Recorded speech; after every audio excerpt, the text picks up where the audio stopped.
آپ صحت سے رہیں اور سلامتی سے رہیں۔ مفتی صاحب، جب ہم یہ بات کر رہے ہیں، آج رمضان المبارک اپنے اختتام کی طرف ہے، اور کس طریقے سے یہ جو لوگ ہٹ کیوں جاتے ہیں مساجد، جب آغاز ہوتا ہے رمضان کا تو لوگوں کی توجہ زیادہ ہوتی ہے، آہستہ آہستہ واپس چلے جاتے ہیں۔ اس پر آگے مزید بات کرتے ہیں، لیکن ایک کالر کرتے ہیں ساتھ ہی۔ جی السلام علیکم۔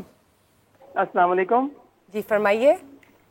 جی میرا مفتی صاحب سے ایک سوال تھا عورتوں کی تعلیم کے حوالے سے، جی کہ یہ جو تعلیم حاصل کرنا ہر مسلمان مرد اور عورت دونوں پہ فرض ہے نا دین کے تعلیم کے حوالے سے، جی تو آپ کو آواز آ رہی ہے؟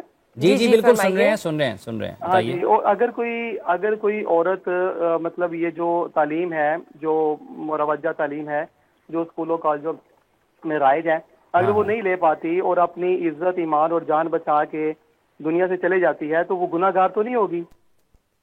ٹھیک ہے، ٹھیک ہوگا، بہت شکریہ۔ جی مفتی صاحب۔ جی سب سے پہلے تو اتنا علم حاصل کرنا کہ ہمیں زندگی گزارنا اور ہماری جو فرض اور واجب عبادات ہیں ان کو ادا کرنا آ جائے، زندگی گزارنے کا طریقہ سلیقہ اور فرض و جو ہے عبادت جو ہے وہ ہمیں کرنے کا طریقہ سلیقہ آ جائے، ہمارے جو ضروری مسائل ہیں ہماری زندگی سے، ہمارے ریلیٹڈ ہم سے، وہ آ جائیں، یہ فرض ہے۔ اس سے اضافی جو آپ تعلیم حاصل کرتے ہیں وہ فرض نہیں ہے، وہ فرض کفایہ ہے۔ جیسے علماء ہیں، اگر چند لوگ علماء بن جائیں اور دین اور فقہ اور حدیث ساری علم حاصل کر کے باقی لوگوں کو آگاہ کر دیں تو یہ باقی کی طرف سے بھی ادا ہو گیا، کوئی نہ بنے، سارے گناہ گار ہوں گے۔ تو ایسے ہی جو ہم اپنی زندگی میں اپنی تعلیم جو ہے وہ اپنے ارننگ کے لیے یا اپنی جو ہے وہ زندگی گزارنے کے طریقے سے آگے بڑھنے کے لیے جو ہے وہ کرتے ہیں، حاصل کرتے ہیں، یہ اتنی فرض نہیں ہوتی کہ نہ حاصل کرنے سے انسان گناہ گار ہوگا۔ یہ ڈیپینڈ کرتا ہے آپ کی اویلیبلٹی پہ، آپ کی آسانی پہ کہ آپ کو میسر آ جائے۔ مروجہ نظام تعلیم ہے، اسکول کالجز جانا، یہ اس میں ان کا ماننا ہے، ان کا پوچھنا ہی ہے کہ اگر وہ نہیں جاتے ہیں کسی وجہ سے اور گھر ہی رہتے ہیں تو میں وہی تو کر رہا ہوں کہ گھر رہ کر اپنی زندگی گزارنے کے طریقے سے لکھے اور مسائل جو ہیں اتنی علم حاصل کر لیں کہ انہیں تھوڑا بہت ہو نو جو ہے وہ دین کی جو ہے وہ آ جائے اور دنیا کی بھی آ جائے، تو وہ ان کا فرض ان کے ادا ہو جائے گا، باقی گناہ گار نہیں ہوں گے۔ ٹھیک ہے۔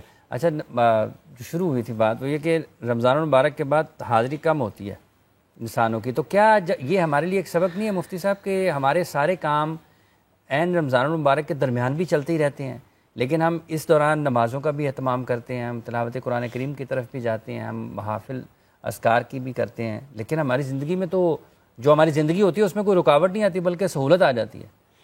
بالکل ایسے ہی ہے، یہ انسانوں کو یہ سبق بتانے اور سکھانے کا ہی رمضان جو ہے وسیلہ بنتا ہے کہ آپ کی ارننگ بھی چل رہی ہے، کاروبار بھی چل رہے ہیں، اسکول کالجز بھی چل رہے ہیں، ہر چیز چل رہی ہے، نماز پڑھنے سے، روزہ رکھنے سے کسی چیز میں کمی نہیں واقع ہوتی، لیکن اس کی ایک تو رمضان کی اپنی برکات ہیں جو کہ اس کے بعد ڈراپیج ہونی نہیں چاہیے۔ نہ جانے کیوں لوگ جو ہے وہ اس سے ہٹ جاتے ہیں، اور صرف رمضان ہی نہیں، عام زندگی کے دنوں میں بھی ہمارے اوپر نمازیں فرض ہیں۔ رمضان میں تو روزے فرض ہو جاتے ہیں نا، رات کو قیام جو ہے وہ آ جاتا ہے، سنت رسول ہے جی رات کو قائم کرنا، اور رمضان کو جو ہے وہ ایمان اور احتساب سے روزے رکھنا، ٹھیک ہے۔ صرف خالی کھانا پینا ہی نہ چھوڑنا چاہیے، ہمارے دیگر جو مذموم افعال اور اقوال ہماری منہ اور زبان اور ہاتھوں سے وہ بھی ختم ہونے چاہیے، ورنہ صرف بھوکا رہنا مقصد نہیں ہے روزے کا۔ یہ تو سکھاتا ہے کہ جو چیزیں جائز ہیں وہ آپ اگر چھوڑ سکتے ہیں دن میں اور رات میں وہ کھا سکتے ہیں، ایک مخصوص وقت میں وہ بھی چھوڑ سکتے ہیں جو جائز ہیں کرنا، تو وہ کام ہم کیوں نہیں چھوڑ سکتے جو ہمارے لیے جائز ہی نہیں ہے کرنا، جو ہمارے لیے حرام ہے، اللہ تعالیٰ نے ہمیں منع کیے ہیں۔ کوئی بھی شخص اندر جا کے چپ کے کھانا کھا سکتا ہے لیکن نہیں کھاتا کہ اللہ دیکھ رہا ہے، تو چپ کے ہم گناہ کیوں کرتے ہیں؟ تب ہمارا ایمان، ہمارا ضمیر کیوں نہیں بتاتا ہمیں کہ اللہ دیکھ رہا ہے؟ یہ تو ہماری ٹریننگ کے لیے ہے رمضان، تو ڈراپیج تو نہیں ہونا چاہیے، لیکن رمضان کی اپنی برکات ہیں، شیطان قید ہوتے ہیں، نیکیوں کا ماحول بنا ہوتا ہے۔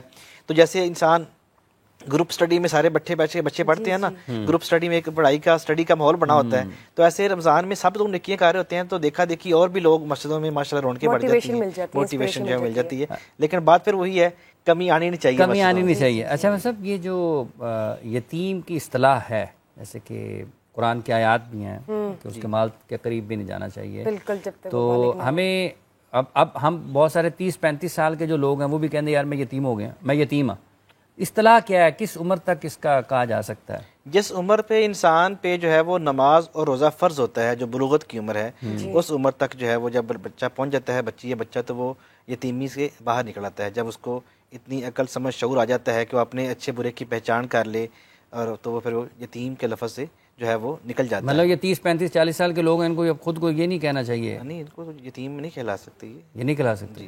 جی یتیم کی اصلاح ہے اس کے لیے. دین کی اصلاح میں یہ نہیں ہے کہ یہ خود کو کہیں, وہ عمر وہی ہے جو آپ نے بیان کی ہے.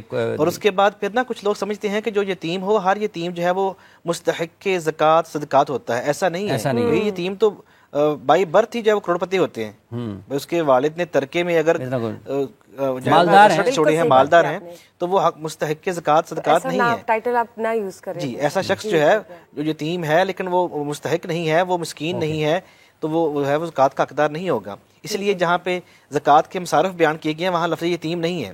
انما الصدقات للفقراء والمساکین والعاملین علیہا. ایک میرا کویسچن ہے, مجھے بتائیں, جب یہ آپ دیکھتے ہیں این جی اوز جو ہیں ساری کی ساری جو خدمت خلق کے لیے کام کر رہی ہوتی ہیں, لیکن ان میں جو لوگ کام کر رہے ہوتے ہیں اور امپلائڈ سٹاف ہوتا ہے جو سیلری بیسڈ ہوتا ہے, جی, ان پہ جو سیلری لگ رہی ہوتی ہے وہ کس فارم میں آ رہی ہوتی ہے؟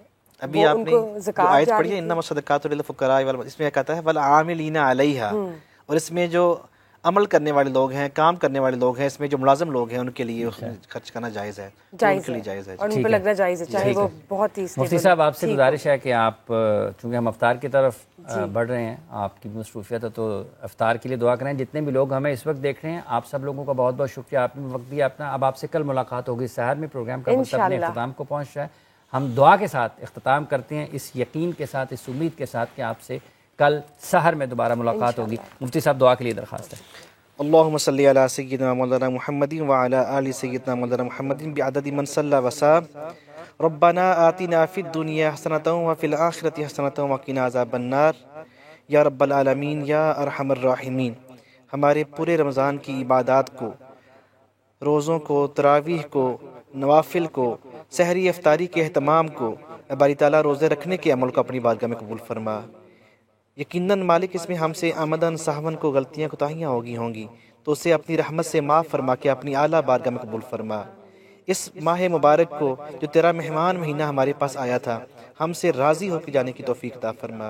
اے باری تعالیٰ, ہمیں زندگی میں بار بار یہ ماہ مبارک عطا فرمانا, اور اس کی ہر سال پہلے سے بڑھ کے اس کا انصرام اہتمام کرنے کی توفیق عطا فرمانا.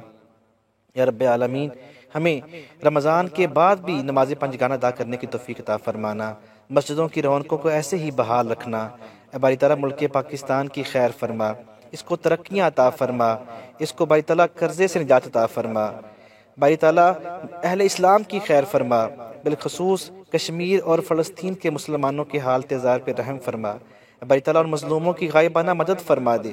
اے سونے اللہ, ظالموں کو نیست و نابود فرما دے. اہل اسلام کو متفق ہو کر ان کی اعانت کرنے کی, ان کی نصرت کرنے کی, ان کی مدد کرنے کی توفیق عطا فرما دے. باری تعالیٰ, رمضان کا سماں اس پروگرام اور اینکر اور ہمارے ایسے ہی پروڈیوسر اور جتنی پوری ٹیم ہے, اور سما چینل کی پوری ٹیم ہے, انہوں نے پورے رمضان تیرے دین کا پیغام لوگوں تک پہنچانے کی کوشش کی ہے. اس کاوش کو قبول فرمانا, ان کی زندگیوں کی خیر فرمانا. ہم سب کو آنے والی مصیبتوں سے, بلاؤں سے, قحطوں سے, مرضوں سے, آزمائشوں سے, امتحانوں سے محفوظ فرمانا. سب کے مال, جان, عزت, آبرو کی خیر فرمانا. اے باری تعالیٰ, جو مانگ سکے ہیں وہ بھی عطا فرما, جو نہیں مانگ سکے تو علیم بذات الصدور ہے, تو دلوں کے بھید خوب جانتا ہے. ہم سب کی نیک دلی تمنائیں, آرزو, التجائیں پوری فرما دے. ہم سب کو مکہ پاک کی, مدینہ پاک کی بار بار بادب حاضری نصیب فرما دے. یا رب العزت, دعاؤں کے لیے احباب کہتے رہتے ہیں, ان سب کو باری تعالیٰ ان کی نیک تمنائیں پوری فرما دے. ہم سب کو ہمیشہ اپنی بارگاہ میں جھکنے والا بنا دے, پریشانیوں سے بچا لے. یا رب العزت, ہم سب کو اپنا مطیع بندہ بن کے رہنے کی توفیق عطا فرما دے, عبادت گزار بندہ بن کے رہنے کی توفیق عطا فرما دے. اے باری تعالیٰ, ہمیں ایک دوسرے کے حقوق ادا کرنے کی توفیق عطا فرما دے. ایک دوسرے سے باری تعالیٰ حق تلفی کرنے سے محفوظ فرما لے. شریروں کے شر سے بچا لے, حاسدین کے حسد سے بچا لے, بری نظر سے محفوظ فرما لے. یا رب العزت, اے باری تعالیٰ, ہم سب کی عزتوں شرموں کی حفاظت فرما لے. اے باری تعالیٰ, سب کے رزق حلال میں برکتیں عطا فرما دے. جو بے گھر ہیں ان کو اپنے گھر عطا فرما دے. اے باری تعالیٰ, جو بے اولاد ہیں انہیں نیک صالح زندگی والی اولاد عطا فرما دے. بے روزگاروں کو نیک حلال طیب وسیع روزگار عطا فرما دے، روزگار والوں کے رزق حلال میں برکتیں عطا فرما دے، جو بیمار ہیں باری تعالیٰ گھروں میں ہسپتالوں میں سب کو شفائے کاملہ عاجلہ عطا فرما دے۔ باری تعالیٰ ہمارے جو پیارے دنیا سے چلے گئے ہیں ان کی قبروں کے باری تعالیٰ ان کے اوپر کروڑوں رحمتوں کا نزول فرما دے، ان کی بخشش فرما دے۔ باری تعالیٰ ہم سب کو بھی موت کو یاد رکھ کے اس کی تیاری کرتے رہنے کی توفیق عطا فرما دے۔ صلی اللہ تعالی علی رسولہ خیر خلقہ محمد وعلی آلہ وصحبہ اجمعین برحمتک یا ارحم الراحمین۔